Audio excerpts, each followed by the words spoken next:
WhatsApp guys, आज हम देखने वाले हैं लगातार दूसरा मैच हार गई धोनी की चेन्नई। भैया कल का मैच था हैदराबाद के खिलाफ, सबको लग रहा था कि हम जीतेंगे, लेकिन वही वाली बात है, पैट कमिंस ने फिर साइलेंट कर दिया अब की बार। अब क्या हमें भी कर दिया। मुझे लग रहा था कल सीएसके जीत जाएगी, मैंने ऐसा प्रिडिक्ट किया था। बहुत बुरा हुआ है कल, और ऐसा लगा कि सीएसके ने घुटने शुरू से ही टेक दिए। मतलब जो ताबड़तोड़ बैटिंग करनी चाहिए थी उन्होंने शुरुआती पावर प्ले में बहुत डिफेंसिव सी करी थी। तो देखते पूरी वीडियो, बाकी आपका क्या कहना है जरूर बताना। और धोनी को ऊपर आना चाहिए बैटिंग करने के लिए।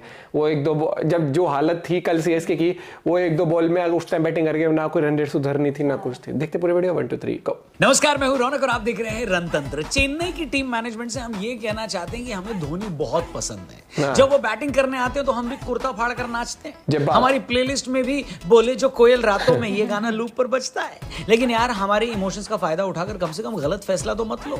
जिराफ की गर्दन से भी ज्यादा लंबी तुम्हारी बैटिंग लाइनअप है, फिर भी कल शिवम दुबे को छोड़कर बाकी बल्लेबाज ऐसे बैटिंग कर रहे थे जैसे 5 दिन का टेस्ट मैच हो। सही बोला। कायदे से तो मुझे ये लगता है कि धोनी भाई को ऊपर बैटिंग करने आना चाहिए था, क्योंकि वो लंबे लंबे छक्के लगा रहे हैं। लेकिन चलो धोनी कहां बैटिंग करते हैं ये धोनी का फैसला होता है, इस पर हम कुछ नहीं कह रहे। लेकिन बाकी लोग तो तेजी से बल्ला चला सकते हैं ना बॉस। क्या फायदा हुआ मोइन अली को टीम में लेने का जब उनकी बल्लेबाजी नहीं आई। और मोइन अली जितने पावरफुल स्ट्राइकर है उनको देखकर लगता है कि अगर वो आए होते तो वो भी मार लेते, लेकिन फिलहाल तो चेन्नई की मार ली गई। क्या सही बात है।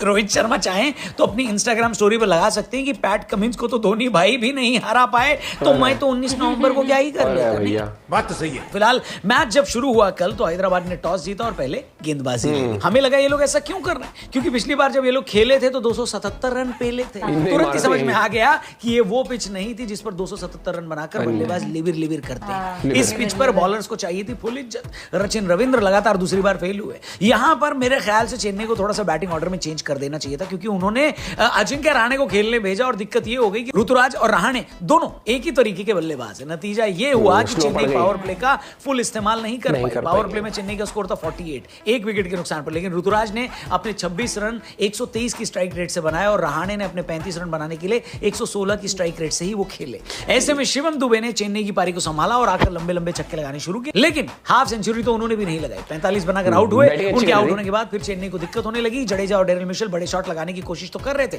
लेकिन ये कोशिश बिल्कुल स्कूल के टाइम पर हमारी पढ़ाई की कोशिश की तरह थी, हो ही नहीं रही थी। चेन्नई के फैंस को कहीं से खुशी नहीं मिल रही थी। हाँ, 3 गेंद पहले धोनी के दर्शन हो गए और इसी बात से चेन्नई वाले खुश हो गए। हालांकि धोनी 2 ही गेंद खेल पाए, जिसमें उन्होंने 1 ही रन बनाया और चेन्नई ने जीतने के लिए हैदराबाद को 166 का टारगेट दिया। चेन्नई ने हैदराबाद को आसान टारगेट दिया था, लेकिन 166 का टारगेट था हैदराबाद के लिए, और उन्होंने ऐसे खेलना शुरू किया जैसे उनको 266 बनाने हैं। हालांकि चेन्नई को अच्छी शुरुआत मिल सकती थी, लेकिन मोइन अली ने ट्रेविस हेड का कैच छोड़ दिया। मोइन अली भी इंग्लैंडी है ना भैया, इंडियन होता तो उसे हेड के विकेट की वैल्यू पता चलती। हालांकि चेन्नई का डैमेज हेड नहीं अभिषेक ने किया। दूसरे ही ओवर में उन्होंने मुकेश चौधरी को 27 रन और दिखा दिया कि अगर मुकेश चौधरी हैं तो अभिषेक भी शर्मा बाबू हैं। मात्र 12 गेंद में 308 की स्ट्राइक रेट से खेलकर अभिषेक 37 रन बना दिए। और सच बताऊं तो मैच यहीं खत्म हो गया, क्योंकि पावर प्ले में हैदराबाद का स्कोर 78 था। इसके बाद तो उनको 6 रन प्रति ओवर की रिक्वायर्ड रेट ही बची थी। ऊपर से उनके पास हेड और मार्करम जैसे बैटर्स थे जिन्होंने जल्दी अपना विकेट नहीं दिया। धोनी ने मोइन अली को गेंदबाजी दी और उन्होंने 2 विकेट लेकर मैच अपनी तरफ मोड़ने की कोशिश करी, लेकिन ये मैच 1 वे ट्रैफिक था जो कि हैदराबाद की तरफ जा रहा था। हैदराबाद ने बड़े आराम से जीत हासिल करी और पॉइंट्स टेबल में पंजाब को पीछे करके 5वें नंबर पर आ गया। चेन्नई को लगातार 2 हार मिल गई, लेकिन बेहतर रन रेट की वजह से अभी भी पॉइंट्स टेबल पर वो नंबर 3 पर बने हुए हैं। लेकिन बेंगलुरु वालों का क्या दुख आज खत्म होगा क्या? रात तक पता चल जाएगा। लेकिन रात तक पता चल ही जाएगा, ये सही बोला, क्योंकि 3 साढ़े 3-4 घंटे के अंदर रिजल्ट आ जाता है। लेकिन यार कल बिल्कुल बहुत ही साधारण बैटिंग में कहूंगा, साधारण अप्रोच थी। मतलब देखो, आपको पता है विकेट अगर स्लो भी है वो चीज ठीक है, लेकिन नई बॉल है, एटलीस्ट आप तब तो फायदा उठाओगे।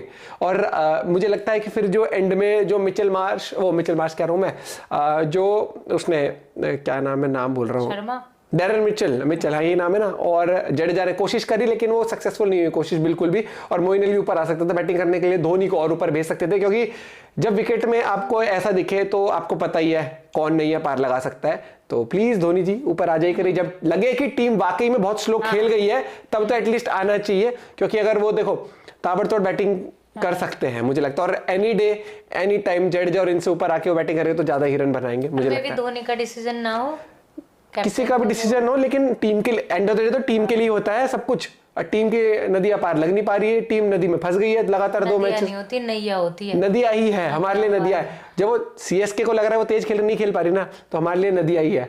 और दूसरी बात यहाँ पर तारीफ होगी अभिषेक शर्मा की, भाई ये लड़का आएगा बहुत जल्दी इंडियन टीम में, जो बैटिंग करता है ओहो स्वाद अलग ही लेवल के, और आते ही इसका ऑन मोड हो जाता है पावर प्ले का, भैया खा जाऊंगा मैं तो। वो बढ़िया था, एक वो कैच छोड़ दिया था ना, उसके बाद तो ट्रेविन हेड ने भी अपना आती सी बल्लेबाजी कर ली। लेकिन आपको भैया ऐसे स्तर पे तो कैच पकड़ने पड़े, क्योंकि ये T20 मैच है यार, और बहुत पल के झपकते गेम बदल जाता है, और वहीं पर ही कैच डिफिकल्ट होते हैं सारे ही डिफिकल्ट, लेकिन फिर भी कैच तो कैच ही होते हैं, और वो कैच पकड़ोगे तभी वो कहते हैं ना वो डिफरेंस जो आता है गेम में ऐसे ही आता है, लेकिन वो कर नहीं पाए कल। और आज आरसीबी कर पाएगी या नहीं कर पाएगी, मुझे तो अब ऐसा लग रहा है कि आरसीबी ऐसे कहती है हम पे तो है ही ना फायर पावर यार, इतने बढ़िया धुरंधर प्लेयर होने के बाद भी नहीं हो रहा। आज तो मुझे लगता है सब ही चलेंगे ना, तब जाके अब ये कुछ कर पाएंगे, नहीं तो फिर एक दो चलते हैं फिर होता नहीं है कुछ। मैं तो भैया इसीलिए देख रहा हूँ, सच बोल रहा हूँ, विराट कोहली की बैटिंग दूंगा, उसके बाद मेरी तरफ से भैया हारे जीते मुझे नहीं मतलब, सच बता रहा हूँ। इस टीम ने इतनी उम्मीदों पे पानी फेर दिया, पानी भी नहीं समुद्री फेर दिया। आदमी एक होता है कि डूबता आदमी किनारे जाके निकलता है, दूर दूर समुद्री दिखता है, उम्मीद नहीं है ही नहीं, अभी भी उम्मीद लाके बैठे तो फिर तुम डाई हार्ड आरसीबी फैन हो गए अगर तुम बिल्कुल ही अभी भी उम्मीद लाके बैठे हो तो। हमें तो सिर्फ विराट कोहली की बैटिंग देखनी है। बाकी आपको कैसा लगा कल का मैच? बोरिंग था मेरे हिसाब से, तो बोरिंग, बिल्कुल boring. Bye bye, take care.